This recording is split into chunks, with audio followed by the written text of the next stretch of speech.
জাহান্নামে যাবে আর তার গলাতে 4টা পুরুষকে বেঁধে দেয়া হবে, বাপ ভাই স্বামী সন্তান। তার কারণ পৃথিবীর বুকে যখন কোন পুরুষের কিয়ামতের মাঠে বিচার হবে তো পুরুষটাকেই সামনে করে বিচার হবে আর তার সঙ্গে কাউকে ডাকা হবে না। কিন্তু একটা নারীকে যখন আদালতে তোলা হবে তখন 4 জন পুরুষকে দাঁড় করিয়ে নারীটার বিচার হবে, কারণ এরা ছিল পুরুষ, এরা ছিল ওর মালিক। কেন তোমার গাড়ি পৃথিবীতে অ্যাক্সিডেন্ট করেছে, গুনাহ করেছে, বাপ ভাই তুমি কি কানা ছিলে? জালসার দিনে তোমার যুবতী বোনটা, বেটিটা, তোমার ইয়ং বউটা রাস্তায় কি চরিতার্থ করেছে, রাত্রিতে তুমি কেন খবর রাখনি? এ ব্যাপারে কিয়ামতের মাঠে প্রশ্ন হবে। অর্থাৎ যার গাড়ি অ্যাক্সিডেন্ট করে, গাড়ির মালিক ছাড়া যেমন গাড়ি কেনে বিচার হয় না, যে মেয়েটি গুনাহ করবে ওর পুরুষকে ছাড়া, ওর মালিক ছাড়া কিয়ামতের মাঠে বিচার হবে না।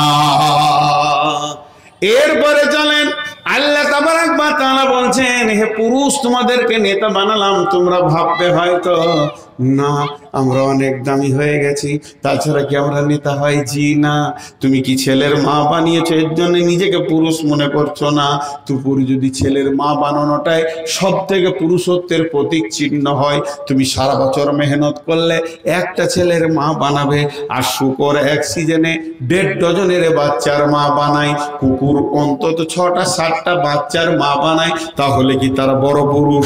না, সন্তান বানানোটা পুরুষের প্রতীক চিহ্ন নাই। বিমা ফাদ্দালাল্লাহু বা'দাহুম আলা বা'দিন, আমি আল্লাহ তোমাদের প্রেম যমুনার জোয়ারে সন্তানটাকে হীরের টুকরো তুলে দিই প্রেম সমুদ্র থেকে।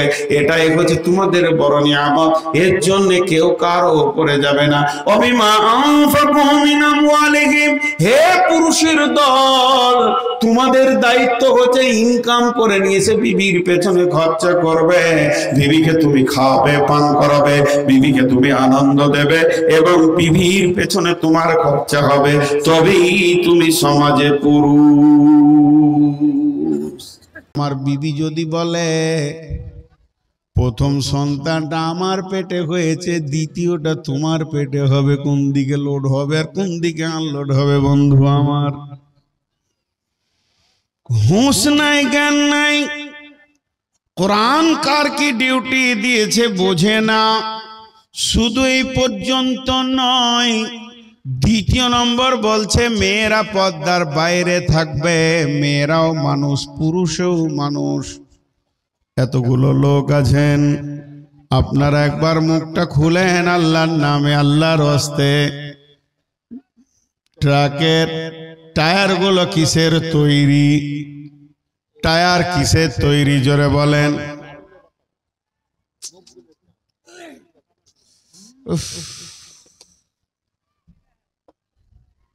এইদিকে কেউ খাতা নিয়ে বসেন,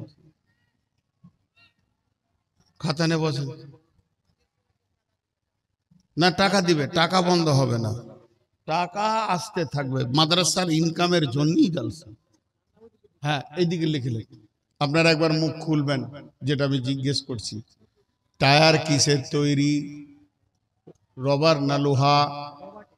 টিউ কিসের তৈরি জোরে বলেন?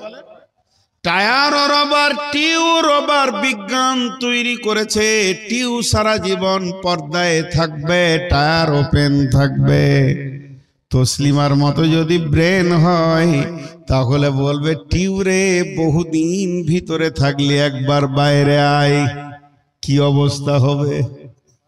বাস্ট হবে, লিক হবে, ছিঁড়ে যাবে, ফুটে যাবে, যা হবার হয়ে যাবে। মেয়েরা হলো টিউবের মতো নরম, সারা জীবন পর্দায় থাকবে। পুরুষ হলো টায়ারের মতো শক্ত, ই বাম্পারে পাথরে খালে মোকাবেলা করবে, সংসার চালাবে। ওই বেঈমান বলছে মেয়েদেরকে রাস্তায় বের করে দাও। যদি মেয়েদেরকে রাস্তায় বের করে দেয়া হয়, লিক হবে, ফুটে যাবে, ছিঁড়ে যাবে, আর ইজ্জত সমাজে থাকবে না। অতএব কোরআন যা বলেছেন তা সত্য এবং সেটাই ঠিক। তাই আমার রব বলছেন আমি মেয়েদেরকে মেয়ে বানিয়েছি, পুরুষদেরকে পুরুষ বানিয়েছি, ডিউটিটা একটার পর বলবো। অতএব মেয়েদের সবগুলোই মেয়ে, মেয়েদের হাড়গুলো মেয়ে, মেয়েদের হাড় পুরুষের হাড়ের সঙ্গে মিলবে না। মেয়েদের হাতের পাঁজটাও মেয়ে, পায়ের পাঁজটাও মহিলা, তাদের বডিটাও মহিলা, তাদের মন মানসিকতাও মহিলা, তাদের মিজাজও মহিলা, মাংসর পেশিগুলো মহিলা, পুরুষের সঙ্গে মিলবে না। তুলনামূলক পুরুষের ওজন বেশি, মেয়েদের ওজন হলো হালকা। অতএব বন্ধুরে আমার রব বলেছেন তোরা মহিলা আর এরা হলো পুরুষ, কোনো দিন মিজাজে মিলবে না।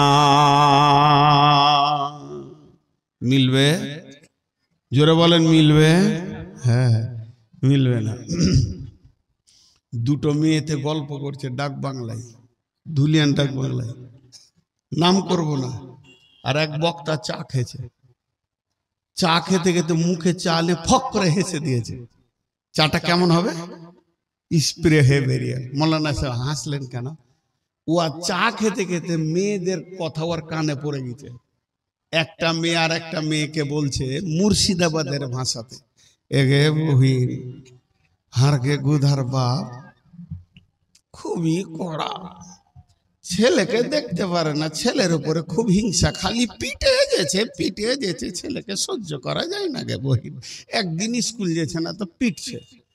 লে ওর হুঁশ দেখ, ছেলে স্কুল যায়নি তো বাপ পিটছে, দে ছেলেকে হিংসা করছে। হাসি এমনি আসবে? কোনো বাপ ছেলেকে হিংসা করে? জোরে বলেন। একটা বাপ গভীর রাত্রিতে ইট ভাটাতে কুলিগিরি করছে ছেলের জন্যে, রাস্তাঘাটে বিজনেস করে ছেলের জন্যে, বালু বইছে, ইট বইছে, কাদা বইছে ছেলের জন্যে। ওই ছেলে স্কুল যায়নি, আব্বা থাপ্পড় মেরেছে, তাই মায়ের দিলে লেগেছে। বলছে আমাদের কোথার বাপ, আমাদের ছেলের বাপ এত ছেলের ওপরে হিংসা করে, একদিন স্কুল না গেলে পিটে দেয়। তার মানে বলতে চাইছি আমাদের ছেলের বাপের ছেলের ওপরে কোনো মায়া নাই। বন্ধুরা আমার, একটা ইতিহাস শোনায়। হযরত উমরের ছেলে আব্দুল্লাহ, কেউ বলে ওইটা তোহমত ছিল, কেউ বলে হাকিকাত ছিল, গুনাহ করেনি, কেউ বলে ওর উপরে অপবাদ চাপানো হয়েছিল, মদ্যপানের অপরাধ। হযরত উমর বললেন বেটা তৈরি হয়ে যাও, কোরআনের ফয়সালা আমি তোমার উপরে চালাবো। হযরত উমর নিজের হাতে চাবুক নিলেন, ছেলেকে মারতে শুরু করেছে। 1 2 3 4 10 20 কোড়া পড়ে গেছে। এমন সময় ছেলে মাটিতে গড়ে লটে এসে গড়তে গড়তে এসে আব্বার পা দুটা জড়িয়ে ধরে বলছে আব্বা আপনি আমাকে ক্ষমা করে দেন, মাফ করে দেন, জিন্দেগিতে দ্বিতীয়বারে পাপ আর করব না। হযরত উমর রিটার্ন বলছে বাবা আমি যাকেই মারতে শুরু করব সেই তো এই ভাষা বলবে মাফ করে দেন আর করব না, তাহলে যদি ছাড়তে শুরু করি বিচার কার উপরে ফয়সালা শেষ করব, অতএব আমি তোমাকে ছাড়ব না, আমার চাবুক চলবে, কোরআনকে আমি অপমান করতে পারবো না, যতক্ষণ পর্যন্ত 100 না হয়েছে অতক্ষণ আমার চাবুক চলবে।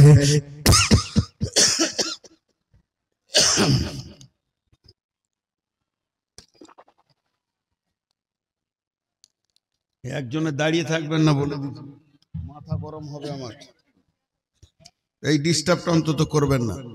যতক্ষণ 100 পুরা না হয়েছে আমার চাবুক বন্ধ হবে না। চলছে চলছে চলছে, এক পর্যায়ে ছেলে শিথিল হয়ে গেছে, আর নাড়ার ক্ষমতা নাই।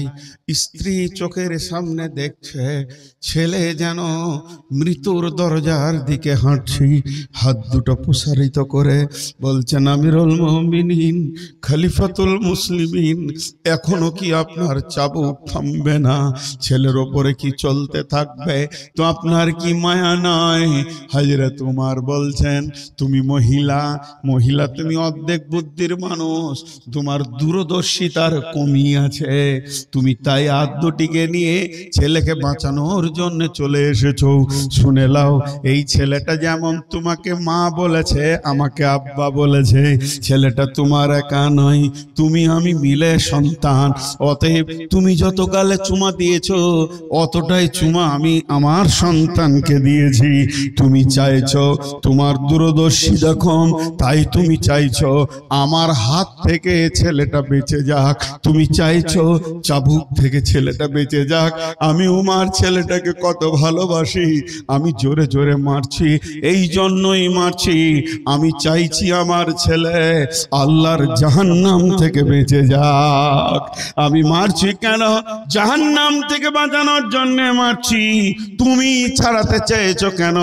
আমার হাত থেকে বাঁচাতে চাইছো। তোমার আমার চিন্তা বহুদূর এগিয়ে পেছিয়ে গেছে, অতএব 100 কোরা না হওয়া পর্যন্ত চাবুক থামবে না। ইতিহাসবিদরা কেউ কেউ বলে 100 পুরা হলো না, ছেলে মারা গেল, ছেলেকে নিজের হাতে গোসল দিয়ে দাফন করালেন। দাফন করানোর পর বললেন, রে রাসূলের সাহাবীরা সরে যাও, জানাজার লোক সরে যাও, 100 পুরা হয়নি, আমি বাকিগুলো কবরের ওপরও মেরে শোধ করে নিব। 100 পুরা হয়ে গেল। এই কথার মধ্যে জাল জয়ীব আছে, এই কথাটার ভিতরে জাল জয়ীব ভরা আছে। তারপরেও একটু আগে বাড়ি শুনি, ঘটনা হলো কি, গভীর রাত্রিতে হযরত উমর ঘুমিয়ে গেছেন, ছেলে দাফন হয়ে গেছে, রাত্রিতে স্বপ্নে জিয়ারত হচ্ছে। ছেলে বলছেন, আব্বা, আমি যোগ্য পিতার যোগ্য পুত্র ছিলাম, তাই আমার রব আমাকে জান্নাতুল ফেরদাউসের মেহমান বানিয়েছে। হে মা, আপনাদের দূরদর্শিতা কম, এর জন্য মেয়েরা মহিলা, মেয়েদের মেন্টাল হচ্ছে মহিলা, মেয়েদের মিজাজ হচ্ছে মহিলা, পুরুষ তো পুরুষ, পুরুষের মিজাজও হচ্ছে পুরুষ। কথা ঠিক না বল? এতগুলো লোক চুপ করে বসে আছেন, না গো? দাঁড়ান, এতগুলো লোক চুপ থাকছেন কি করে? জি, একটা ছোট মজার সত্য ঘটনা শুনিয়ে দিই। আমার বর্ধমানের এক মৌলবি, নাম জিজ্ঞেস করবে না, নিজে গল্প শোনাই যে আমি ছোটতে আম চুরি করতে গেছি। ছোট বয়সে ছেলেরা গাছে আম চুরি করে না, ছোট ছোট আম, তো আম চুরি করতে গিয়ে গাছ থেকে পড়ে গেছি, দুপ করে পড়েছি, কিছু হয়নি, ছোট গাছ। তেমনি করে কাঁদতে কাঁদতে বাড়ি এলাম, তো মা বলছে, বেটা তুই নিশ্চয়ই কোথাও গাছে চড়েছিলি, এখানে বুকটা একটু ছিঁড়ে গেছে, তেল লাগাইছে মা। আর বলছে, বেটা কেন আমাকে বললি না, তোকে আম কিনে দিতাম, খামকার লোকের গাছে কেন চাপ? বলছে, আমার নানি এসছে আমাদের বাড়ি বেড়াতে, ও তো ভাই রে বলে গলা ধরে কাঁদতেই লাগলো। দুই মহিলাতে কাঁদছে, আর আমি তত বুক ফুলিয়ে ফুলিয়ে বলছি যে তোরা আরো কান, পাওয়ার বাড়াইছি কাঁদার, ফুসফুস করছি যে খুব লেগেছে। নসিব খারাপ, এই দুই মহিলাকে আমি কাঁদাইছি, তা আমার নসিব খারাপ, আব্বা কোথা ছিল এসি বলছে খাবিস, জুতা খুলে পিটতে শুরু করেছে, উঠি মেরে দিলাম দৌড়, যে এর দিলে মায়া নাই। জি, শুনেলেন ফাইসালা? হে আমার মা, ওরে আমার বোন, ওরে আমার বেটি, শুনেলেন? ছেলের গালে চুমা দিয়ে মা যে নেকিটা পাবে, ছেলের গালে চুমা দিয়ে মা যে নেকিটা পাবে, ছেলেকে গায়ে তেল মাখিয়ে আদর করে মা যে নেকিটা পাবে, আব্বা ছেলের গালে থাপ্পড় মারলে একই নেকি পাবে। মাকে দিয়েছে মমতাময়ী ডিউটি আল্লাহ, প্রশাসন ক্ষমতা দিয়েছে আব্বাকে। আল্লাহ বলেছেন, নবীজি বলছেন, ওয়া ও আলা তারফা'ন্না আসাকাল আদাবা, হে পুরুষের দল, স্ত্রীকে সন্তান সন্ততিকে শাসন করার লাঠিটা হাতছাড়া করে দিও না, সব সময় তাদেরকে শাসনের আওতাভুক্ত রাখবি। তাহলে মহিলারা মহিলা বুঝে এলো? জোরে বলেন বুঝে এলো? মাঝে 30 সেকেন্ড নয় 5 সেকেন্ড একটা কথা বলবো। এই জালসা কমিটিকে, মাদ্রাসা কমিটিকে, আপনাদের যদি ভালো লাগে তো আমার কথাটা লিবেন, আর না হয় আমার কথায় লাত মেরে দেবেন, তাতেও দুঃখ নাই। সেটা হচ্ছে আগামী দিনে যদি জালসা করেন মেলাটা নিষিদ্ধ করবেন। 20টা লোক হবে, আল্লাহ বরকত দিবে আপনার মাদ্রাসায়। এই বরকতটা কোথা থেকে আসবে আপনি বুঝতে পারবেন না। একবার 5 সেকেন্ড মাইকটা বন্ধ রাখছি, কানটা খালি চারিদিকে দেন।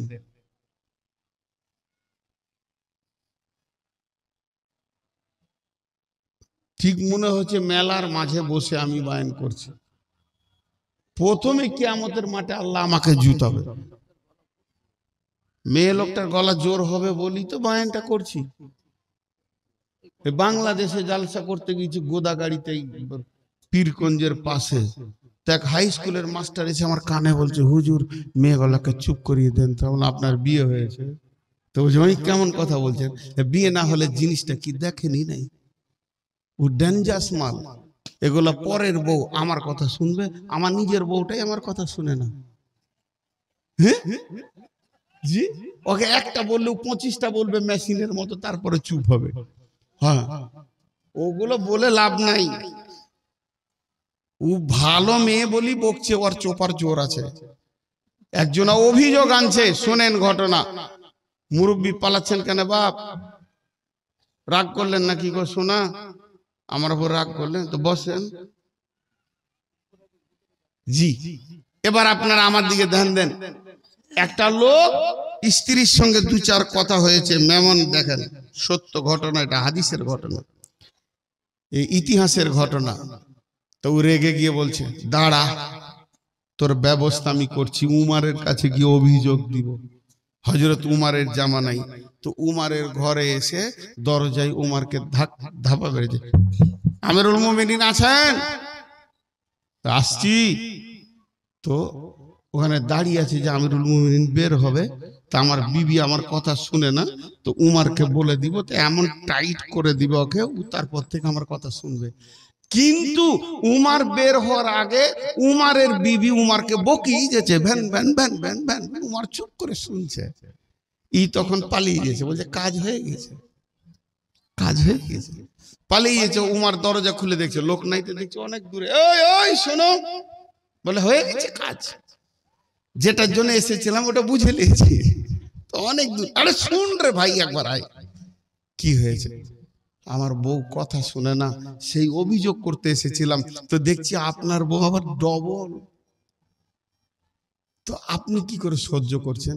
হযরত উমর বললেন, ভাই আমার ছেলেগুলোকেও দুধ খাওয়াই, আমার ছেলে মানুষ করে, আমার ছেলে পেশাব পায়খানা সাফ করে, সকাল বিকাল আমাকে রান্না করে খাওয়াই, আমার কাপড় সাফ করে দেয়, আর আমার হাত পায়ে তেল দিয়ে দেয়। এতগুলো কাজ যে মহিলাটা করে, খালি একটু বকবে বেশি, ওটাই শুনতে অসুবিধা কি আছে, চুপচাপ খালি শুনে যেছি। বলছে ওইটারই ভেজাল ছিল। আমার এলাকায় একটা সোজা মানুষ চলে এসছে, দিয়ে এক মৌলানাকে বলছে, মৌলানা একটা তাবিজ দেন তো। কিসের তাবিজ রে, কি হয়েছে তোর? বলছে আমার বউ কথা শোনে না। বলছে সামনের সপ্তাহে আসবি। ওর মাথায় ঢুকে গেছে, হুজুরের কাছে তাবিজ লিব, বেঁধে দিব, বউ কথা শুনবে, এর থেকে সুখ কি আছে। 1 সপ্তাহ পরে এসেছে, মৌলানা বলছে চল ঘরের ভিতরে তাবিজ দিব। ঘরের ভিতরে হুড়কা লাগিয়ে বড় একটা বাঁশ ধরেছে, তোকে মেরেই ফেলে দিব রে। এটা কোন তাবিজ?